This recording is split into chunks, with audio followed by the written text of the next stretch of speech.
जैसे कि आपने अभी बताया कि आपके कुछ साथी तो प्रेस्टिजियस टीचर वगैरह या फिर फैकल्टी हैं यूपीएससी के, जैसे कि आपने बताया था मुझे अभी विकास सर भी आपके साथ के थे, और इवन अभी जो 12th फेल आई थी जिसमें मनोज शर्मा सर हैं, वो भी आपके अच्छे क्लोज फ्रेंड थे।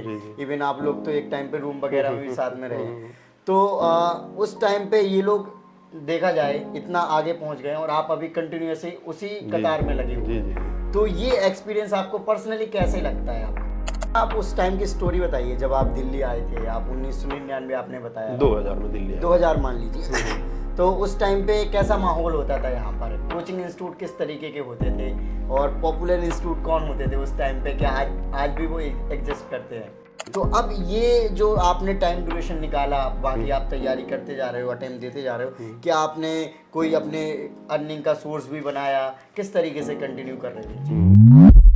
Hello everyone, welcome to student. तो अभी हमारे साथ हैं पुष्पेंद्र भैया, जो कि लगन और निरंतरता के प्रतीक हैं। इनको करीब 27 ईयर हो गए हैं सिविल सर्विसेज की तैयारी करते हुए, और अभी भी ये कंटिन्यू है। और इन्होंने अभी तक करीब 73 टाइम्स प्रीलिम्स को क्लियर किया है, 43 टाइम्स इन्होंने मेंस लिखे हैं, चाहे यूपीएससी के हो या फिर स्टेट पीसीएस के, और 8 टाइम्स इंटरव्यूज दिए हैं। तो इनकी जो संघर्ष है वो काफ़ी बड़ा है और काफ़ी ज़्यादा भी है, क्योंकि इन्होंने इतने एग्जाम्स दे दिए जितने तो हमने आज तक सुने भी नहीं होंगे शायद, इतने एग्जाम्स इन्होंने दे दिया। सो इनका जो एक्सपीरियंस है वो बहुत ज़्यादा है, क्योंकि इन्होंने अभी ये मुखर्जी नगर में जो नेहरू विहार है वहाँ पर रहते हैं। इन्होंने 700 रुपये के रूम से लेकर आज 10,000 तक के रूम तक के किराए को बढ़ते हुए देखा है, सेम जगह का, राइट? तो कहीं ना कहीं इनके जो इंटरव्यूज है हमें बहुत सारी ऐसी चीज़ें सीखने को मिलने वाली हैं कि क्या गलतियाँ नहीं करनी चाहिए और हमें मुखर्जी नगर में आकर किस तरीके से रहना चाहिए। ओवरऑल इनका जो एक्सपीरियंस है वो आपके यूपीएससी या फिर स्टेट पीसीएस सिविल सर्विसेज में काफ़ी हेल्प करेगा आपको मार्गदर्शित करने में।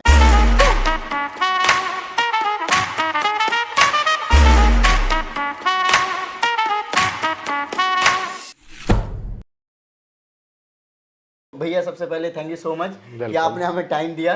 ओके, सो आप अपना इंट्रोडक्शन दीजिए बेसिक, कि आप कहाँ से बिलोंग करते हो, आपका एजुकेशन बैकग्राउंड क्या है? पुष्पेंद्र श्रीवास्तव नाम है मेरा जी। मध्य प्रदेश के खजुराहो सुना होगा, डिस्ट्रिक्ट छतरपुर में, वहाँ से हम बिलोंग करते हैं। और अपनी स्कूलिंग छतरपुर से और एमएससी बीएससी हमने सागर यूनिवर्सिटी से की। ओके।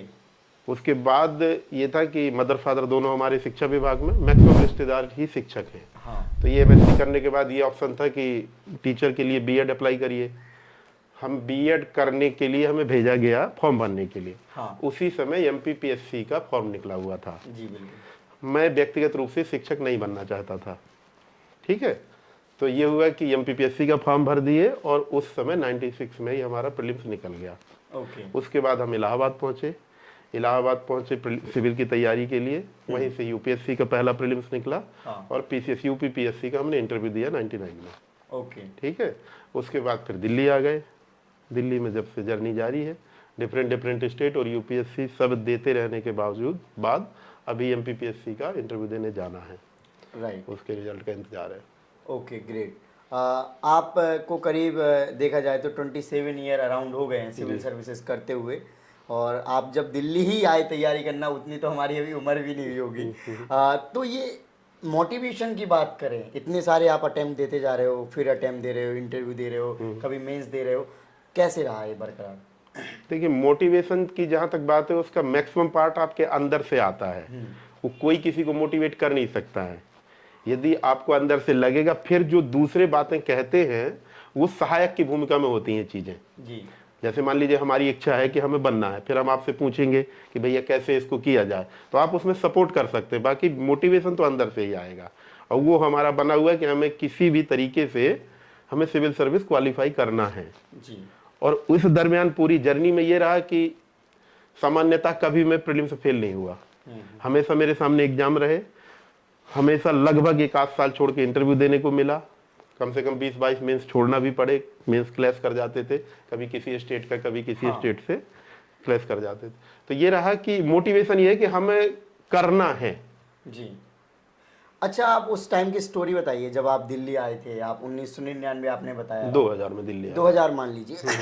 तो उस टाइम पे कैसा माहौल होता था यहाँ पर? कोचिंग इंस्टीट्यूट किस तरीके के होते थे और पॉपुलर इंस्टीट्यूट कौन होते थे उस टाइम पे? क्या आज भी वो एग्जिस्ट करते हैं?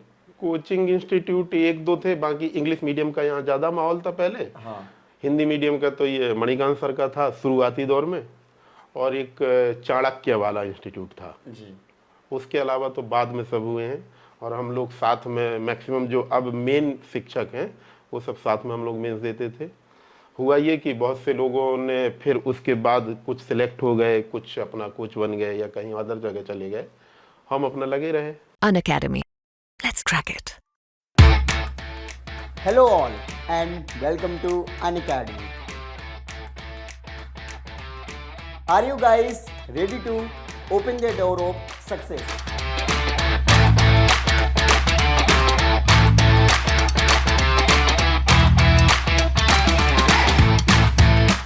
Lights, camera, rolling, action.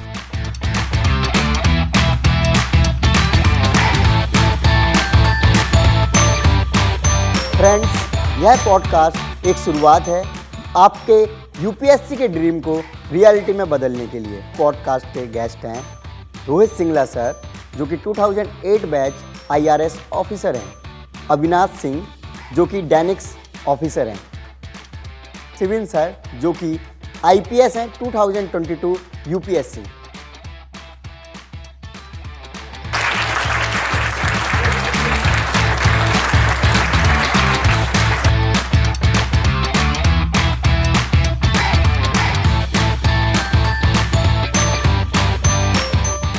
Frog, कि जो चीज आपको सबसे खराब लगती है, खुद का वेरी ऑनेस्ट असेसमेंट करिए, and this is what they are searching in a civil servant. You are fast, you know where the opportunity है। I have done this practice. हम 10 लोग थे, हमारे 10 का प्रीलिम्स एक साथ क्वालिफाई हुआ था। हिस्ट्री मेरा मेजर प्रॉब्लम है sir. What should be the right strategy of revision?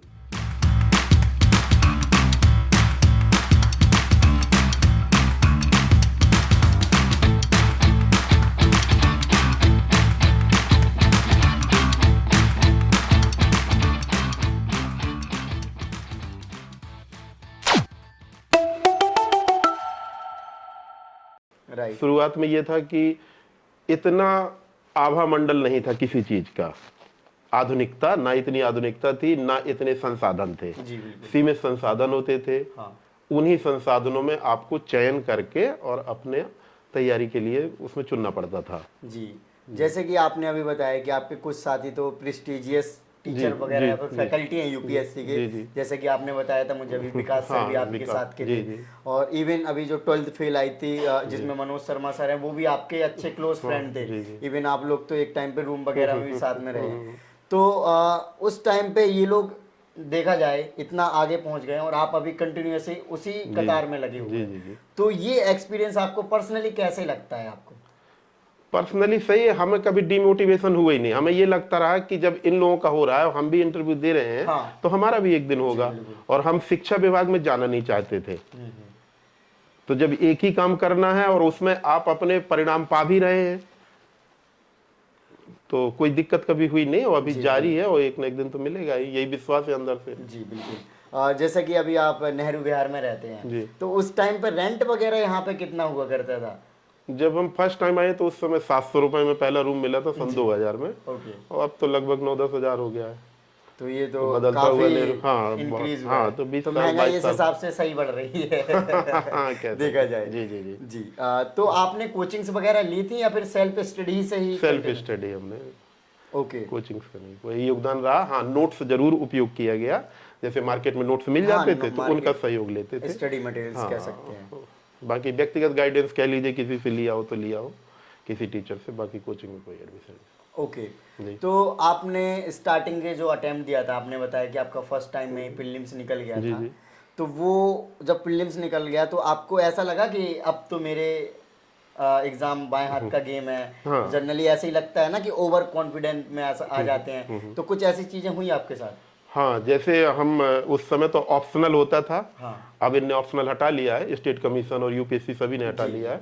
तो पहला प्रीलिम्स मेरा मैथ्स से निकला था, और मैथ्स से निकलने के बाद जब हम इलाहाबाद पहुंचे तो नए थे ऑब्वियसली, तो सभी लोगों का कहना यह था कि अरे प्रीलिम्स निकल गया होगा, जब मेंस निकलेगा तो देखेंगे।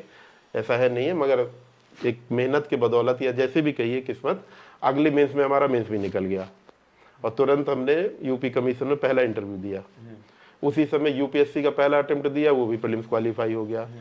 अब यूपीएससी प्रीलिम्स भी क्वालिफाई हो गया और दुर्भाग्यवश या जो भी कहिए हम इंटरव्यू उधर फेल हो गए यूपी कमीशन में। तो फिर दिल्ली आ गए। दिल्ली में लगातार वो दौर ऐसा चल रहा था, वैकेंसीज कम आती थी। मैक्सिमम स्टेट में लगभग जैसे एमपी कमीशन भी 3-4 साल वैकेंसी नहीं आई, बिहार कमीशन भी नहीं आती थी, यूपी में बहुत कम आती थी। मगर हमारे साथ प्लस पॉइंट ये था कि मेरा प्रीलिम्स कभी नहीं रुकता था, तो हमेशा हमारे पास एग्जाम रहता था, तो कभी कोई दिक्कत नहीं हुई। तो कहीं ना कहीं हर बार एक आशा रहती थी आपके साथ कि हाँ अब अगला मेंस देना है, इस बार नहीं तो इस बार हो जाएगा फाइनली। तो ये सिलसिला आपका लंबा चलता रहा। तो आपने जो रिसोर्सेज आपने बताया कि कोचिंग्स का मटेरियल पढ़ा, आपने खुद की बुक्स पढ़ी, सेल्फ स्टडी ही किया है, तो क्या होता है पेपर पैटर्न चेंज होता है, नया मटेरियल्स आता है, तो आप इसके अनुसार अपने आप को बदलते गए मटेरियल्स को, या फिर आपने जो स्टैटिक्स या फिर कोर मटेरियल जैसे हिस्ट्री है तो हिस्ट्री में तो शायद ही कोई चीज चेंज हुई होगी, तो अब आप हिस्ट्री के लिए वही सोर्स पढ़ रहे हैं कि अब मार्केट में जैसे नई किताबें आ गई, नए टीचर्स की आ गई, या फिर नए राइटर की बोली? देखिए है क्या कि कोई भी पैटर्न रहा हो, बेसिक बुक्स जो हैं जैसे कि एनसीईआरटीज, उनका रोल हमेशा रहा है, हमेशा रहेगा। किसी भी एस्पिरेंट को अगर सिविल सर्विसेज की तैयारी करना है तो उसे एनसीईआरटी जरूर पढ़ना चाहिए। उसके बाद फिर कुछ बेसिक्स बुक हैं हर रोज, जैसे ऑप्शनल का तो अलग होता था केस, जो जीएस वाला पैटर्न है, जैसे हिस्ट्री है आपका, तो हिस्ट्री में जैसे बिपिन चंद्रा है, सुमित सरकार है, ये सब पढ़ना ही पड़ेगा। आप मान लीजिए पॉलिटी है, पॉलिटी में आपको लक्ष्मीकांत पढ़ना ही पड़ेगी। तो इस टाइप की, जैसे हम लोगों के समय डीडी बसु की संविधान आती थी, बेयर एक्ट आता था, वो सब बेसिक बुक हम लोग पढ़ते थे। इंडिया ईयर बुक आती थी, अभी भी इंडिया ईयर बुक आती है प्रकाशन विभाग की, योजना मंथली मैगजीन आती है, ठीक है, ये सब जरूर पढ़ना चाहिए। बच्चे आजकल लैग कहाँ कर रहे हैं कि जो कोचिंग इंस्टीट्यूट है उनने अपना अपना निकाल दिया कि ये इंडिया वो इंडिया, और लोग मेन स्ट्रीम से बाहर हट जा रहे हैं। इसलिए हम देख रहे हैं इधर नई जनरेशन में प्रीलिम्स के लेवल पे थोड़ी दिक्कत हो रही है। बेसिक चीजें अगर पढ़ें, अपने आप को सिलेबस और पुराने पेपर के अनुसार ढाले रहें, तो कभी कम से कम प्रीलिम्स के लेवल पे एक सामान्य व्यक्ति को दिक्कत नहीं होती है। क्योंकि अगर वैकेंसी बढ़ भी रही है और सोर्सेस भी बढ़ रहे हैं, अगर एस्पिरेंट बढ़ रहे हैं, जैसे लोग कहते हैं कि अब 10 लाख बच्चे देते हैं तो बढ़ भी रहे हैं, तो उस तरह से अपना सर्वश्रेष्ठ यदि आप देते हैं तो मुझे नहीं लगता व्यक्तिगत, भाई कभी किसी के साथ दुर्भाग्य हो जाए पूरा मेहनत करने के बाद तो नहीं कह सकते, नहीं तो सामान्यतः निकल जाता है। ओके, तो आपने मेंस आपने अराउंड 43 दी है। जी जी जी। तो आपने बताया कि कभी किसी का मेंस आ जाता है, क्लासेस भी आ जाते हैं, इसके चलते आप छोड़ भी देते हैं। जी जी। तो इस सिचुएशन में आप कौन से ज्यादा एग्जाम को फिर प्रेफरेंस देते थे? स्टेट वाइज आपने सिलेक्ट कर रखा था कि अगर इसका फंस रहा है तो मैं इस स्टेट का दूंगा पहले? उसमें वरीयता यह होती है कि जैसे मेन उद्देश्य प्रशासक बनना। अब यूपीएससी से अगर कोई स्टेट टकरा रहा है तो ऑब्वियसली आदमी यूपीएससी देगा, क्योंकि यूपीएससी तो बड़ा गेट है ही, ठीक है। स्टेट पीसीएस में फिर ये देखना पड़ता है कि कहाँ वैकेंसीज ज्यादा है। जैसे मान लीजिए 2 स्टेट, इसमें मेरा कोई ऐसा लगाव कभी नहीं रहा कि मुझे एमपी या यूपी या झारखंड, हरियाणा, हिमाचल, तो ये देखे, हाँ सब जगह हिमाचल, हरियाणा, झारखंड, राजस्थान सब दिए। फिर ये देखते थे कि अब संभावना कहाँ ज्यादा है, उस स्टेट को चयन कर लेते थे। कई बार इंटरव्यू में भी ये क्वेश्चन भी हमसे पूछा गया, जैसे झारखंड में एक बहुत इंटरेस्टिंग क्वेश्चन, उन्होंने पहला क्वेश्चन ही पूछा कि आप तो एमपी से यहाँ आए हैं, तो हमने कहा जी सर, तो बोले आपको अगर एमपी में नौकरी मिल जाएगी तो आप यहाँ से चले जाएंगे। तो बड़ा रियलिस्टिक आंसर मेरे मुंह से अचानक वहां निकला कि सर अगर जो पोस्ट आप यहाँ देंगे इससे बड़ी पोस्ट एमपी में मिलेगी तो ऑब्वियसली चले जाएंगे हम, और अगर आप यही हमें प्रशासन में दे देंगे तो क्यों हम जाएंगे, क्योंकि मेरा उद्देश्य प्रशासक बनना है, ना कि किसी विशेष जगह। हम ये घर से सोच के नहीं निकले थे कि हम छतरपुर में, हम तो भाई कहीं भी हमें एसडीएम बनना या यूपीएससी से आईएएस निकालना, अब कहाँ तक उसमें हम पहुंच पाते हैं ये देखते हैं, अपना प्रयास कर रहे हैं। जी बिल्कुल। तो ये अगर हम देखें मुखर्जी नगर हो, चाहे ये गांधी विहार हो, नेहरू विहार हो, कितना चेंजेस नजर आते हैं आपको, चाहे एस्पिरेंट की उस टाइम के जो एस्पिरेंट्स थे और अब के जो एस्पिरेंट्स हैं, मेंटलिटी वाइज या फिर ओवरऑल उनके ग्रोथ वाइज? देखिए परिवर्तन तो प्रकृति का नियम है, वो दिख भी रहा है और दिखना भी चाहिए। होता क्या है कि कई बार हिंदी में बड़े अच्छे 2 वर्ड हैं, पश्चिमीकरण और आधुनिकीकरण। आधुनिकीकरण ये होता है कि आप के अंदर से कोई चीज आप अपनाते हैं, अपनी जरूरत के अनुसार अपनाते हैं। और पश्चिमीकरण में क्या होता है कि आपने देखा कि अमुक व्यक्ति ऐसा कर रहा है तो मुझे भी करना है। तो आज का जो दौर चल रहा है उसमें मैक्सिमम बच्चे पश्चिमीकरण के शिकार हैं। आपके अंदर से आना चाहिए कि जैसे मान लीजिए कंपटीशन बढ़ा है, कंपटीशन यदि बढ़ा है तो थोड़ी और मेहनत करने की जरूरत है। सोर्सेज यदि बढ़े हैं तो सोर्सेज में हमें बेस्ट सोर्स चुनने की जरूरत है। ऐसा नहीं कि कुछ भी जाके उठा ले आई, क्योंकि मार्केट में तो सब चीजें उपलब्ध है। आज से 15 साल पहले जो कंपटीशन का एरा था या जो प्रोसेस था वो आज बहुत बदल चुका है। जी बिल्कुल। आज जैसे हम अपने समय में बताएं आपसे, जब हम लोग इलाहाबाद रहते थे तो उस समय इंटरनेट और ये सब मोबाइल का जमाना नहीं था, ठीक है। तो मान लीजिए कोई एग्जाम हो रहा है तो हम लोग सेंटर मित्र लोग खड़े किया करते थे कि ये क्वेश्चन रिपीट हो सकते हैं, तो 15-20 क्वेश्चन लड़के खड़े कर दिए हर सेंटर पे। आज ये है कि शाम को हर चीज आपको गूगल पे उपलब्ध है नहीं, विद आंसर उपलब्ध है। दे के निकलो आप, पेपर उपलब्ध है। तो उसका उपयोग करके अब जब सब चीजें संसाधन उपलब्ध है तो ऑब्वियसली कंपटीशन बढ़ेगा, और कंपटीशन के अनुसार अपने आप को ढालिए। और मेहनत का तो ये है कि जितना ज्यादा से ज्यादा आप कर सकते हैं स्वस्थ रहते हुए, क्योंकि ये लंबी जर्नी है। मैं रूम में देख भी रहा हूँ काफी जिम के इक्विपमेंट्स हैं, डंबल की तो पूरी ऐसे लग रहा है कि WWE वाले वो जो डंबल होते हैं वो रखे हैं शायद। तो डेफिनेटली तो आप रोज ये एक्सरसाइज वगैरह भी करते हैं? मिनिमम, हाँ मैं तो करता हूँ, और मिनिमम मुझे लग रहा है कि हर व्यक्ति को 24 घंटे में अगर वो 24 मिनट भी शरीर को दे ले, चाहे योगा के माध्यम से, एक्सरसाइज के माध्यम से, या जैसे भी वो चाहे, तो शरीर स्वस्थ रहेगा। अगर आप 15-20 मिनट और दे सकते तो और बढ़िया, क्योंकि आपकी इफिशियंसी और कैपेसिटी दोनों बढ़ जाती है। तो मैक्सिमम आप मेहनत कर सकते हैं। और जब मैक्सिमम मेहनत करें, क्योंकि ये एकेडमिक्स नहीं है, ये कंपटीशन है, और कंपटीशन और एकेडमिक्स में एक बहुत बड़ा अंतर होता है सर, कि एकेडमिक्स में आपको अपना मिलता है मेहनत का, कंपटीशन में ये होता है कि आपको अपने साथ बाकी लोग क्या कर रहे हैं उनसे सापेक्षिक रूप से चीजें मिलती हैं। जी ग्रेट। तो यहाँ तो 100, ऐसा नहीं कि यहाँ फर्स्ट डिवीजन आना है तो आप 60% लाए तो फर्स्ट डिवीजन आ गए, यहाँ तो 100 बाकी 99 लोग आपकी अपेक्षा कैसा मेहनत कर रहे हैं। तो इसलिए सबसे पहले स्वस्थ रहिए, और स्वस्थ रहने के लिए कुछ नहीं, थोड़ा बहुत 24 मिनट मात्र शरीर पे दीजिए तो आराम से कर सकते हैं। जैसे कि आप अभी कंपटीशन की बात कर रहे हो, तो पढ़ाई कितने घंटे का रहता था उस टाइम पे? स्टार्टिंग के डेज बताइए, और अभी आपने किस तरीके से इसको इंक्रीज करा है या फिर डिक्रीज कर दिया? क्योंकि आपको अब मुझे लगता है पर्सनली कि जब आपने इतने एग्जाम्स दे दिए, तो जितने आपने एग्जाम ही दिए जैसे देख गिना जाए तो 100 टाइम्स अराउंड हो गए हैं, और 100 टाइम तो फिर आपने एक एक चीज को 100 बार पढ़ा है, तो अब आपको तो सारी चीजें रट गई। मुझे तो ऐसा लगता है पेज नंबर भी रट गया होगा आपको। जी हाँ, तो उसमें जैसे आप ये कह रहे हैं कि पढ़ने वाला चीज है कितना, मेरा कहना यह है कि 24 घंटे का टाइम हर व्यक्ति को मिला है। हर व्यक्ति का कोई ना कोई एक मेन काम होता है है नहीं? कोई किसान है, या हम लोग स्टूडेंट हैं, या कोई टीचर है, या कोई किसी प्रोफेशन में है। तो मुझे लग रहा है कि दिन का 1/3 से 1/4 मतलब 6 से 8 घंटे तो मिनिमम पढ़ा जाना चाहिए, क्योंकि आपको घर वालों ने इसीलिए यहाँ भेजा है। बाकी कहने की बातें छोड़ दीजिए, 8 घंटे से 10 घंटे आपके शरीर पे भी जाएगा, कम से कम 6-7 घंटे आप सोएंगे, 1-2 घंटे बाकी दैनिक नित्य क्रिया में चला जाता है, खाना पीना, तो 10 घंटे लगभग उधर निकल जाता है। 6 से 8 घंटे मस्ट पढ़िए। उसके बाद आप जितना परीक्षा के समय 1-2 घंटे आदमी बढ़ा ही देता है, बाकी रिलैक्स भी रहिए। हर काम जरूरी है, मित्रों से मिलना भी जरूरी है, समाज के साथ रहना भी जरूरी है, मगर जिस उद्देश्य के लिए आप भेजे गए हैं उसके लिए 6 से 8 घंटे देना भी सबसे पहले जरूरी है।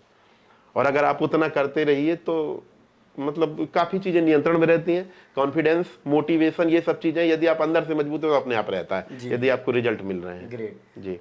तो कहीं ना कहीं आप लगातार इंटरव्यूज या फिर अटेम्प्ट देते जा रहे हैं, हालांकि आपको टाइम काफी लग गया इस फील्ड में। जी। और अभी आपको क्या कमियां नजर आ रही हैं? जैसे कि मेनली आपका मुझे लग रहा है कि मेंस नहीं हो रहा कई बार, या फिर इंटरव्यू में फाइनल नहीं हो रहा है, तो यहाँ पे आपने कुछ सेग्रीगेट करी होंगी चीजें कि शायद हमारे अंदर ये कमियां थी, या फिर ये चीजें इस वजह से ऐसा हो रहा है? क्या लगता है आपको? कमी तो जो हम समझ पाए कि हमारा एग्रीग्रेशन नहीं हो पाया, मीन्स जैसे कि टोटल कभी किसी सब्जेक्ट में नंबर ज्यादा आ गए, अगली बार हो सकता है उस सब्जेक्ट में या उस पेपर में कम हो गए। कभी इंटरव्यू में जब हाईएस्ट पाए तो मेंस में केवल कट ऑफ पे हुए, मेंस में जब हाईएस्ट पाए तो ये समझ में नहीं आया कि मतलब क्या ऐसी चीज है। और ऐसा भी नहीं, आप ये समझिए कि यदि कहीं में 90% नंबर आप पा रहे हैं तो उसके बाद यदि अचानक 70% नंबर पा जा रहे हैं तो उसका ये समझ में नहीं आता कि कारण क्या है, मगर फिर भी पूरे मनोभाव से कि ठीक है कुछ कमी रह गई होगी, आदमी पूरा करने का प्रयास करता है अगली बार। राइट। आपको कहीं ऐसा लगा इस फील्ड में कि किस्मत भी बहुत ज़्यादा रोल प्ले करती है? क्योंकि मैंने एक भैया का इंटरव्यू करा था, उन्होंने लगातार 6-7 टाइम यूपीएससी का इंटरव्यू दिया था और उनका फाइनल इंटरव्यू में सिलेक्शन नहीं हो रहा था, मतलब हर बार वो प्री मेंस और इंटरव्यू तक जा रहे थे। मेहनत के बाद किस्मत, मेरा अपना मानना है। यदि आप मेहनत जितनी आवश्यक है, जितना आप सोचते हैं उतना नहीं करेंगे और फिर आप किस्मत को दोष दे रहे हैं तो गलत बात है। आप अपना पूरा सर्वश्रेष्ठ दीजिए, उसके बाद किस्मत तो है, ऐसा नहीं कह सकते कि एकदम नहीं नकार सकते, मगर मेहनत के बाद है किस्मत। राइट जैसे आप अभी आपने बताया कि आपने डिसिप्लिन तो आप हैं ही, आपकी पर्सनालिटी से ही दिखता है, मैं आपसे पहले भी जब मिला हूँ तो बट ये जो टाइम ड्यूरेशन है 27 ईयर, और हर जो रूरल बैकग्राउंड से स्टूडेंट्स आते हैं, जैसे कि आप छतरपुर से, मैं भी आपके बगल के स्टेट का ही हूँ, तो हमारे जैसे एरिया में क्या स्टूडेंट्स ज़्यादातर पेरेंट्स उनके होते हैं जो खेती किसानी करने वाले होते हैं, छोटे फार्मर होते हैं, तो उनके पास इतना पैसा नहीं होता है कि वो 2-3 साल से ज़्यादा बड़े शहर में अपने बच्चे को पढ़ा पाएं, वो भी बेसिक जरूरतों के ही पैसे दे पाते हैं। तो अब ये जो आपने टाइम ड्यूरेशन निकाला, बाकी आप तैयारी करते जा रहे हो, अटेम्प्ट देते जा रहे हो, क्या आपने कोई अपने अर्निंग का सोर्स भी बनाया, किस तरीके से कंटिन्यू कर रहे हो? देखिए, अब हर व्यक्ति की परिस्थितियां अलग होती हैं, मगर मैं इसमें सौभाग्यशाली रहा कि हमें कभी कोई ऐसी दिक्कत हुई नहीं। पापा हमारे अब तो एक्सपायर कर गए, जब वो जीवित थे तो 2-3 साल गुजरने के बाद हम चूंकि प्रीलिम्स निकाल के पहुंचे थे और दूसरे साल हमने इंटरव्यू देने को मिल गया था, तो घर वालों को भी आशा। हमने एक बार ऐसी बात हुई तो पापा ये बोले कि बेटा पढ़ने की एक्टिंग मत करना, जब तक तुम्हारा मन लग रहा है मैं तुमको नहीं कहूंगा कि ना दो एग्जाम। ये नहीं कि कहने के लिए कि नहीं हम भी तैयारी कर रहे हैं वहां बैठे हुए हैं। आज तक हम पापा के उस लाइन को एकदम शब्दशः अपनाए कि मैं एक्टिंग नहीं करता। कभी घर से हमें पैसे की दिक्कत नहीं हुई। हाँ, कुछ दिनों बाद जैसे लगने लगा तो फिर जुड़ सकता है आदमी, जैसे हम भी विजन इंस्टीट्यूट में जुड़े हुए हैं, विजन IAS में, और as a mentor, as a expert, as a educator, तीनों रोल वहाँ प्ले करते हैं। और जब अपना मेंस एग्जाम होता है, जैसे प्रीलिम्स के लेवल पे तो सामान्यतः दिक्कत नहीं होती है, कभी हुई ही नहीं आज तक, तो 1-2 महीने की छुट्टी ले लेते हैं। जैसे अभी MP का मेंस देने जाना था तो ले लिए थे। बाकी अगर किसी बच्चे को घर से दिक्कत है तो मुझे नहीं लग रहा कि यदि उसके अंदर से मोटिवेशन है तो आर्थिक दिक्कत के कारण उसकी तैयारी पे असर पड़ता है, वो कोई ना कोई सोर्स खोज लेता है। जहां तक आप समाज के प्रश्नों का उत्तर मांग रहे हैं, समाज तो निश्चित रूप से पूछेगा और उसको सही उत्तर आपका परिणाम ही दे सकता है। हाँ, तात्कालिक उत्तर आप ये सोच सकते हैं कि हंस के टाल सकते हैं, बाकी ना आप उसको समझा सकते हैं और ना आप समझाने के लिए हैं, आप अपना काम करने के लिए, तो आपका परिणाम आएगा तो अपने आप समाज को सबको उत्तर मिल जाएगा। आप घर कितने टाइम्स में जाते रहते हैं? घर जाने का, चूंकि हम 9 हिंदी भाषी स्टेट हैं भारत में, 9 का प्रीलिम्स और मेंस कभी कभी इंटरव्यू देते हैं, तो जब एग्जाम दे के लौट रहे हैं तो चूंकि बीच में पड़ जाता है खजुराहो, तो जैसे मान लीजिए रांची से लौट रहे हैं मेंस दे के, तो 2-4 दिन का रिलैक्स चाहिए तो घर चले गए। इलाहाबाद से लौट रहे हैं या पटना से लौट रहे हैं, तो इस तरह से मतलब कभी त्योहार मनाने, या क्योंकि मेरी अपनी मान्यता यह है कि असली त्योहार तो जिस दिन सिलेक्शन हो जाएगा उस दिन आएगा। जी बिल्कुल। आपके साथी जैसे हम डिस्कस किया था स्टार्टिंग में, उनके पास जो पिक्चर में दिखाया जाता है कि उनकी जो गर्लफ्रेंड थी उन्होंने काफ़ी हेल्प किया उनको, या फिर सफलता का श्रेय उनको भी जाता है, तो आपको क्या लगता है कि इस तरीके की चीज़ें मुखर्जी नगर में हो चाहे ओल्ड राजेंद्र नगर में हो, कितनी सही है और किस तरीके से ये क्या सच में हेल्प करती है स्टूडेंट्स को? नहीं तो आजकल तो हर स्टूडेंट ही सोच रहा है चलो गर्लफ्रेंड बना, आजकल तो मीम भी देखे जाते हैं कि गर्लफ्रेंड बना लेते हैं तो जल्दी सिलेक्शन हो जाएगा, और कुछ कहते हैं कि ब्रेकअप हो जाएगा तो जल्दी, जैसे वो शादी में जरूर आना करके मूवी आई थी। देखिए, जहाँ तक व्यक्तिगत बात है तो मनोज और श्रद्धा हमारे बहुत अच्छे मित्र हैं दोनों, और निश्चित रूप से मनोज की सफलता में श्रद्धा का बहुत बड़ा योगदान है, वो स्वीकारते भी हैं और श्रद्धा भी स्वीकारती हैं। बाकी एक सामान्य जनरेशन की जहां तक, तो देखिए करियर के दबाव में बच्चों की एज ज्यादा हो रही है, ठीक है, आप सामान्य मिनिमम ग्रेजुएशन करके आए हैं, इतनी समझ है आप में, जब आपको वोटिंग राइट है, UPSC का फॉर्म भरने का राइट है, तो इतनी तो समझ होना चाहिए कि मेरे जीवन के लिए क्या सही है। जहां तक आप प्रेम की बात कर रहे हैं, प्रेम सहायक की भूमिका में जब तक है तब तक बहुत अच्छी बात है। अगर वो अवरोधक की भूमिका में आ रहा है तो बच्चे को प्रायोरिटी तय कर लेना चाहिए कि पहले मैं अपना सिविल सर्विसेज निकाल लूं, अगले समय प्रेम कर लूंगा या अगली बार प्रेम कर लूंगा। प्रेम के साथ तैयारी की जा सकती है, इसमें कहीं कोई डाउट नहीं है जी, मगर कई एग्जाम्पल है, और अगर वो अवरोधक की भूमिका में है तो प्रायोरिटी तय कर लेना चाहिए कि पहले आप किस उद्देश्य के लिए भेजे गए हैं। राइट, उसको इस तरह से देखिए, सकारात्मक तरीके से, गलत नहीं है। मगर आप वो करने लगे जिस काम के लिए भेजे गए इसको छोड़ के, तब तो गलत है। आप अपने ही साथ न्याय नहीं कर रहे हैं तो दूसरे के साथ क्या न्याय करेंगे? जी बिल्कुल। अच्छा, विकास सर के बारे में भी आपने बताया था, तो आप उनके जर्नी के बारे में क्या कहना चाहोगे? जैसे उनकी जर्नी काफ़ी कह सकते हैं कि काफ़ी इन्फ्लुएंसिंग जर्नी हो गई आज के टाइम पर देखा जाए, कि बच्चों में उनका बहुत ज़्यादा प्रभाव है। और जैसे अगर वो कोई चीज़ बोल देते हैं तो बच्चे सोचते हैं बस यही सत्य है, इसके बियॉन्ड अब कुछ नहीं है। विकास सर प्रशासक के रूप में और टीचर के रूप में और व्यक्ति के रूप में बहुत अच्छे व्यक्ति हैं। जब से हम उन्हें जानते हैं, बहुत पहले से मेंस भी हम लोग साथ देते थे, बहुत ही अच्छे व्यक्ति हैं और उनसे सीखने की ज़रूरत है, इसमें कहीं कोई डाउट नहीं है। जो बच्चे सीख रहे हैं उन खुली किताब की तरह हैं, बहुत बढ़िया व्यक्ति हैं। अच्छा, एक पर्सनल क्वेश्चन, जैसे कि आपके साथ वाले लोग इतने आगे पहुंच गए और आप अभी उसी जर्नी, हालांकि स्टार्टिंग मैंने टच किया था इस क्वेश्चन को, तो कभी आपको पर्सनली जेलस टाइप की फीलिंग आती है कि नहीं यार ये लोग तो काफी आगे बढ़ गए? नहीं, कभी उनसे हमेशा इंस्पिरेशन मिलता है कि अगर इसका हो सकता है तो हम भी इनके बराबर हैं, हमारा भी एक दिन आएगा। हाँ, तो हमारा भी दिन आएगा। और वो लोग भी जितने मेरे मित्र हैं, सब तो अब कई नाम है, कितने नाम लें, तो सब हमेशा जब भी यही कहेंगे कि अरे यार बहुत बढ़िया, तुम्हारा इस बार हो जाएगा, बस यार कोई दिक्कत हो, मतलब सब प्रमोट ही करते हैं। कभी हमें किसी ने डिमोरलाइज नहीं किया कि आराम से आप करिए। और जी, जैसे कि डार्क हॉर्स करके एक किताब लिखी गई थी जो कि मुखर्जी नगर की, नीलोत्पल, हाँ नीलोत्पल मृणाल जी की, हाँ, वो भी तो उसमें भी कहीं ना कहीं मुखर्जी नगर की पूरी कहानी का जिक्र है और आई थिंक वो कहानी आपके टाइम से रिलेटेड है। हाँ। तो आपको क्या लगता है कि कुछ इस तरीके की स्टोरी आपकी लाइफ में भी रही है कुछ? एक्चुअली नीलोत्पल को हम व्यक्तिगत रूप से जानते हैं, मगर हमने उन डार्क हॉर्स पढ़ा नहीं है पूरा, या समय नहीं मिला या जो भी कहिए। आप बताइए फिर कोई ऐसी स्टोरी रही हो जो बहुत ज्यादा इंटरेस्टिंग हो, मतलब मुखर्जी नगर में कोई ऐसी दुर्घटना घटी हो, कभी आंदोलन को लेकर हो या फिर कभी क्लासेस को लेकर हो या फिर कोई ऐसी दुर्घटना, वो बच्चों के अपने ये दो सकते हैं। बाकी इंटरेस्टिंग तो इस समय मनोज है ही है, 12th फेल, उससे बढ़िया, और बहुत बच्चे उससे इंस्पायर भी हो रहे हैं। और जैसे अभी भी बच्चे जो मनोज से भी बात करते हैं या हम लोगों से बात करते हैं, तो अक्षरशः उसमें सब सत्य है, संघर्ष को दिखाया गया है। उससे बड़ा इंस्पिरेशन इस समय वर्तमान दौर में तो है ही नहीं है। आपका जो इंटरव्यू है इसी बेस्ड है कि आपको बहुत ज़्यादा टाइम लग गया और आप अभी भी उस प्रोसेस में हैं और हर कोई इतना टाइम नहीं दे पाएगा। और आपको कभी इस चीज़ का लगता है कि एक टाइम लिमिट होनी चाहिए कि इतने टाइम से ज़्यादा प्रिपरेशन को नहीं देना चाहिए, चाहे सिलेक्शन हो चाहे ना हो?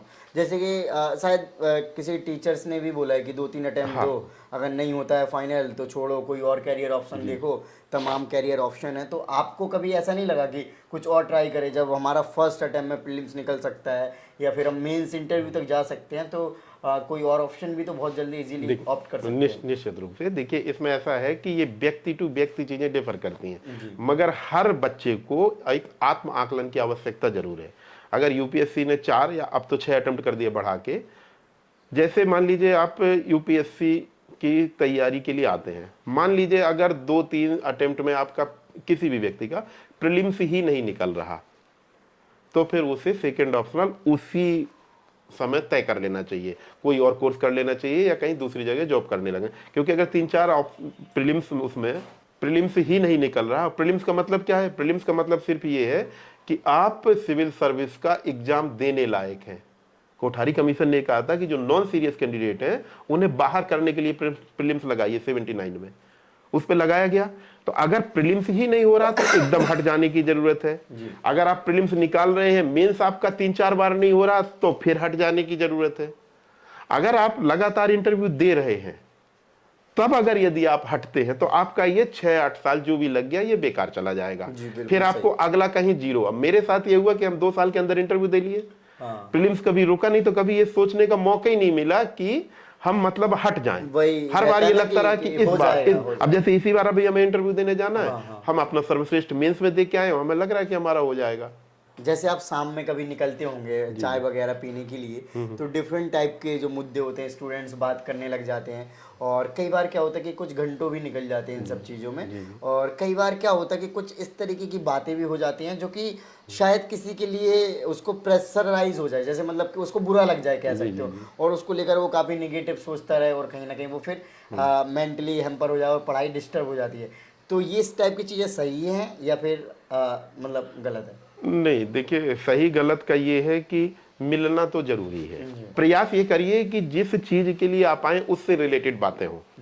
बाकी चीजें जो प्रिपरेशन से अलग हटके हैं, जैसे मान लीजिए ये बात की जा सकती है कि और कौन सा सब्जेक्ट तुम अभी खत्म किए, या किस स्टेट की वैकेंसी आ रही है, या उसके लिए क्या अलग से हटके किया जा सकता है, किसी स्टेट का है तो अनसॉल्व आया या नहीं आया, ये इस तरह का। बाकी चीजें इग्नोर करने की आवश्यकता अब होती तो है। आपके बहुत सारे यहाँ पे चेले भी होंगे, क्या पता। चेले नहीं, छोटे भाई कह सकते हैं। जी जी। जो मार्गदर्शन वगैरह हाँ के हाँ, लोग। पूछते हैं बच्चे, राइट। छोटे भाई सब। ओके, जैसे कि आपने, मुझे तो लगता है कि आप छतरपुर के कम दिल्ली के ज्यादा जी, हो गए, जी, क्योंकि जी, दिल्ली में हाँ, आपने ज्यादा जिया जी, है। जी। और जब आप चीजों को समझने लगे, ऑब्जर्व करने लगे, तब से आप यहाँ पे हो। जी, जी। तो हाँ, जैसे स्टूडेंट्स आते हैं कोचिंग, अब इतनी सारी कोचिंग आ गई। आपने जब स्टार्टिंग बताया था, 2-4 कोचिंग का नाम बताया था।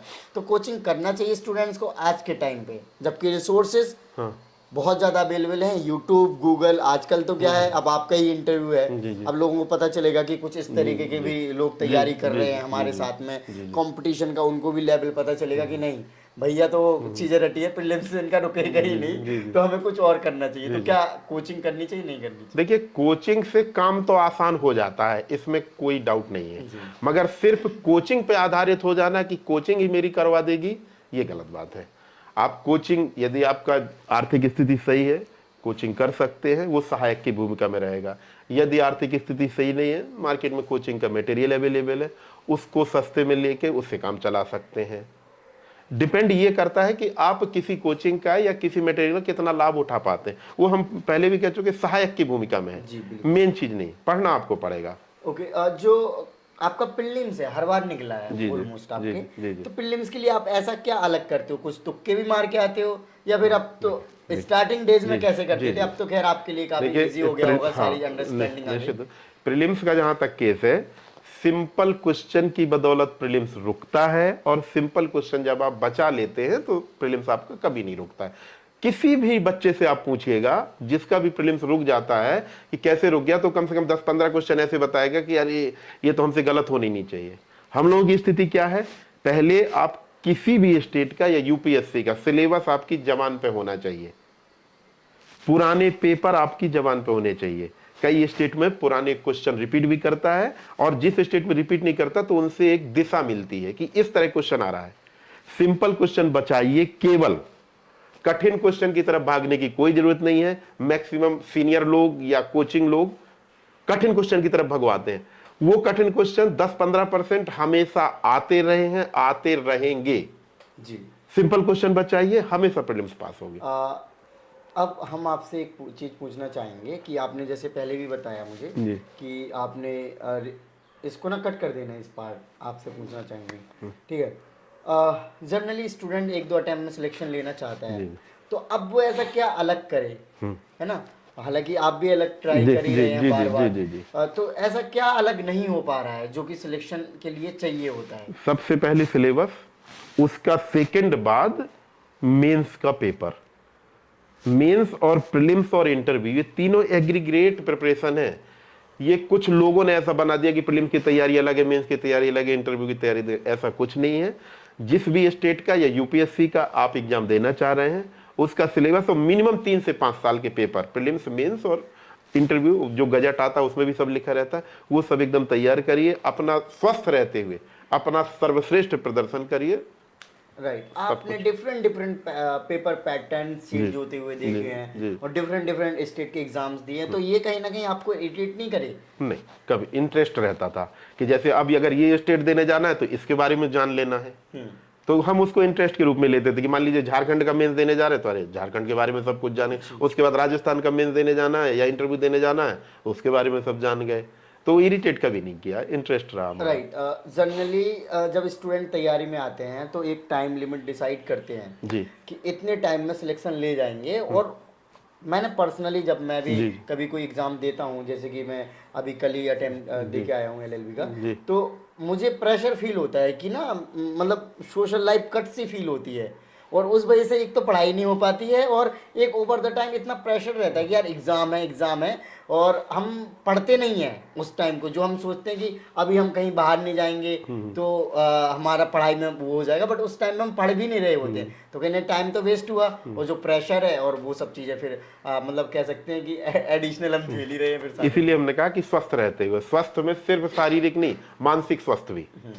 आप 24 घंटे में 24 मिनट दीजिए, मित्रों से मिलिए, सब करिए, और जिस दिन आपका परिणाम आएगा उस दिन कोई प्रेशर नहीं रहेगा, एकदम सब चीजें आपको अच्छी लगे। और ये विश्वास अपने आप पे रखिए कि यदि मैं मेहनत कर रहा हूं तो मेरा होगा। भाई डेफिनेटली सर, हम भी चाहते हैं कि आपका सिलेक्शन हो इस बार जल्दी से जल्दी, और सारे जो व्यूवर्स हैं जो वीडियो देख रहे हैं वो भी प्रेस करेंगे कि आपका ड्रीम जो है, आपको सिविल सर्वेंट बनना है। तो कोई ऐसी कोई बात थी क्या जो आपको चुभ गई हो बचपन में कभी कि अब सिविल सर्वेंट ही बनना है, नहीं तो इतने आदमी नहीं? एक्चुअली ये शुरुआत जब एमएससी करके ये हुआ कि माता पिता दोनों शिक्षक और मैक्सिमम परिवार रिश्तेदार सब शिक्षक, तो वही शिक्षक वाला पैटर्न देखते थे। तो ये था कि दिमाग में ये बैठ गया कि शिक्षक नहीं बनना है। कुछ जानते नहीं थे, अपन लोग छोटी जगह से हैं, तो ये था कि बचपन में जानते थे कि 17 तक पढ़ाई होती है, फर्स्ट डिवीजन अच्छा होता है, गणित से बहुत अच्छा होता है, तो वही बीएससी एमएससी फर्स्ट डिवीजन सब गोल्ड मेडलिस्ट हैं हम एमएससी हाइड्रोडायनामिक्स से। तो उसको करने के बाद ये हुआ कि बीएड कर लो, मगर हम शिक्षक बनना नहीं चाहते थे। और फिर ये हुआ कि उसी साल बहुत कम तैयारी में, या कहिए कि एमएससी का मैथ हमारा तैयार था, उसके कारण प्रीलिम्स निकल गया, तो फिर आत्मविश्वास आ गया, फिर कभी मुड़ के नहीं देखे पीछे। राइट। ऐसा कहा जाता है कि सिविल सर्विसेज खास तौर पे यूपीएससी वाले में, आईएएस वाले में, कि हिंदी मीडियम स्टूडेंट्स के साथ भेदभाव होता है या फिर उनका सिलेक्शन कम होता है। जैसे आप देखोगे इस बार भी बहुत ज़्यादा स्टूडेंट, हालांकि तैयारी बहुत ज़्यादा करते हैं, मुझे ऐसा लगता है कि 40% स्टूडेंट करते ही होंगे हिंदी मीडियम से। अगर 60% इंग्लिश वाले हैं तो 40% हिंदी वाले हैं ही। देखिए इसमें ये यूपीएससी का एग्जाम देते हैं। इसमें देखिए ये है कि हिंदी मीडियम और इंग्लिश मीडियम का अगर कहें तो एक तो स्कूलिंग में अंतर हो जाता है। मेहनत में कमजोर नहीं है हिंदी मीडियम वाले, उनको पैटर्न ही नहीं मिल पाया मेहनती वाला, जो कि इंग्लिश मीडियम सीबीएसई बोर्ड में या मान लीजिए और भी बोर्डिंग स्कूल हैं, उन लोगों को बच्चों को मेहनत करना सिखाई जाती है। हम लोग तो सरकारी स्कूल से पढ़ के आए, मेहनत करना उनसे कम नहीं जानते, ऐसा नहीं हम कहेंगे कि उनसे ज्यादा जानते हैं, मगर उनका जो सोर्सेस है और उनका जो बैकग्राउंड है वो हमसे मजबूत है। ठीक है, अब क्या है कि जब हम लोग यहाँ आते हैं तो ऑब्वियसली हम लोग बहुत सी चीजें उनसे बाद में सीखते हैं, हर चीज उसमें हमें थोड़ी और मेहनत करने की जरूरत है। प्रीलिम्स के लेवल पे तो मुझे नहीं लग रहा कि सोर्सेस के अलावा मीडियम का कोई असर है।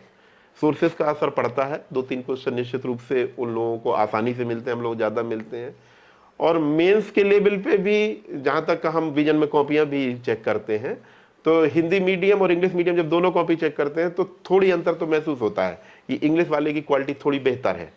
तो मैं तो व्यक्तिगत रूप से ये नहीं कहूंगा कि हिंदी मीडियम के साथ भेदभाव है, मगर हिंदी मीडियम वाले को थोड़ी ज्यादा मेहनत करने की आवश्यकता है। राइट, आई थिंक एकेडमिक्स के अलावा जो थोड़ा एक्सपोजर वाली चीजें कहते हैं हम, वो थोड़ा बहुत मुझे लग रहा है कि इम्पैक्ट कर रही है। जी जी। राइट, सो ओवरऑल जो फ्यूचर एस्पिरेंट्स हैं जो कि दिल्ली में आना चाहते हैं, तैयारी करना चाहते हैं, आपके तरह 700 से 10,000 रूम रेंट तक पहुंचना चाहते हैं, हालांकि ऐसा कोई नहीं करना चाहेगा, और जल्दी से 1-2 अटेम्प्ट में सिलेक्शन ले लें और अपनी लाइफ को आगे फ्यूचर जो कंटिन्यू बनेगा वो उसमें करेंगे।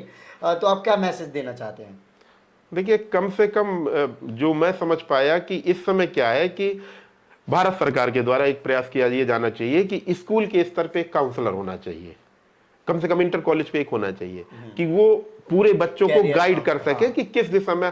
आज ये जरूरी नहीं है कि आप सिविल सर्वेंट बन के ही पॉपुलर हो सकते हैं या सेवा कर सकते हैं। किसी भी 12वीं तक 12वीं के थ्रू आईएएस बन डीएम बन गया, पता था, डीएम पता था, डीएम बनना है। तो इंटर तक कम से कम बच्चे को यदि दिशा क्लियर हो जाए, वो काउंसलर कर सकता है। जैसे एक पीटीआई टीचर होते हैं स्वास्थ्य के लिए, इस तरह यदि एक काउंसलर की व्यवस्था हो जाए, उसके बाद ग्रेजुएशन करते करते बच्चे को एक क्लियर हो जाना चाहिए, और अगर उसे क्लियर हो जाता है तो उस दिशा में वहीं से शुरुआत करता है। अभी मैं आपसे पूछ रहा हूँ, कल को कोई कैरियर डिसाइड करता है, जनरली 12वीं एक ऐसी स्टेज होती है जहाँ पे डिसाइड करना होता है कि हम अपने शहर में रह के छोटी कहीं से प्राइवेट डिग्री ले लेंगे, कुछ काम करने लग जाएंगे, या फिर बड़े कोई कॉलेज में जाके अपना फ्यूचर एकेडमिक्स यानी कि गवर्नमेंट एग्जाम से इस तरीके से बनाएंगे। तो अब आप क्या गाइड करना चाहोगे कि क्या कौन सा सबसे बेस्ट प्रोफेशन है? यूपीएससी तैयारी करना, एमबीबीएस, नीट, या फिर खुद का धंधा खोलना? देखिए ये व्यक्तिगत चॉइस है, मगर देख लेना चाहिए, सिलेबस देख लेना चाहिए। आकर्षण और सर्वोच्च स्थान पे पहुंचना, किसी भी फील्ड पे आप पहुंच सकते हैं। ऐसा जरूरी नहीं है कि आप सिविल सर्वेंट बन के ही कर सकते हैं। आप पत्रकारिता, हाँ, पत्रकारिता में जा सकते हैं, खेल में जा सकते हैं, कहीं भी। मगर उसके लिए यदि आपको लगे कि ये मैं कर सकता हूं, तब उस दिशा में बढ़ना चाहिए, अपना सर्वश्रेष्ठ देना चाहिए। और अगर आप उसमें पा रहे हैं अपना चीजें तो बहुत अच्छी बात है, और नहीं पा रहे हैं तो फिर तो आदमी कहीं ना कहीं सोचता ही है। Right, okay, thank you so much. Okay, welcome. आपने काफी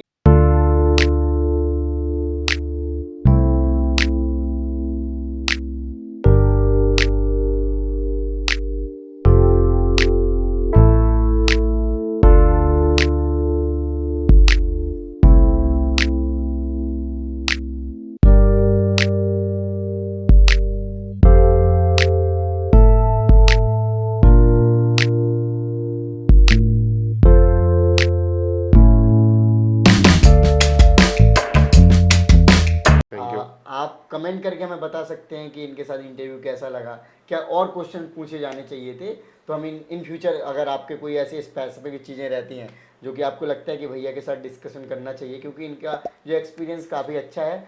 ऑल दो इंटरव्यू जितना अच्छा होने का ट्राई कर सकते थे, क्वेश्चंस वगैरह का हमने ट्राई किया। आई होप वीडियो अच्छी लगी हुई तो इस वीडियो को लाइक करें। जय हिंद।